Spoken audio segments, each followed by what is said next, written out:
I'm Wade Crowfoot, our California Natural Resources Secretary, here with Toks Omishakin, the California Transportation Secretary. We're here in the basin today learning from our local partners about transportation challenges faced here around Lake Tahoe.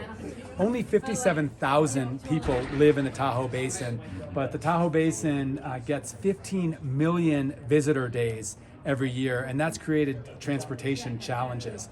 So we've been learning a lot about that today, and Toks, I'm interested in what you've learned and your perspective.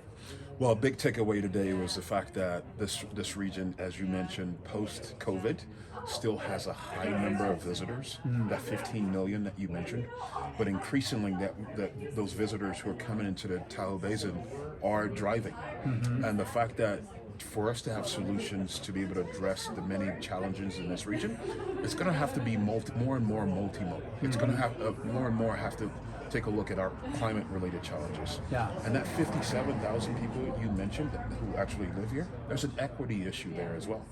The solution can't be figuring out ways to charge the people who live here from an equity standpoint, because a lot of the people again coming in are visitors. How do you, from an economic and an equity standpoint, possibly look at ways to generate revenue from them, but also what role can the state play more? What role can your agency play? What role can Caltrans and CalSTA play to help support the Tahoe region? So an unbelievable day to get out to the Emerald Bay, just see the beauty of the Tahoe Basin from a work perspective, not necessarily having fun with the family. Yeah, and it's so exciting. You talk so much across the state about active transportation. You know, getting people out of their cars when they can, getting on bikes, getting on trails, and we're seeing it come to fruition in Tahoe, which is really exciting. No, it's impressive to be in the basin and see that it's a place, even though it's a little rural in nature, that you don't have to educate the leadership, the staff here about the importance of active transportation. They're on it already. They're supportive of active transportation. We got a chance to get out to the community college. We saw micro-mobility and use all throughout the campus, even sort of mobility hubs that have been created on campus.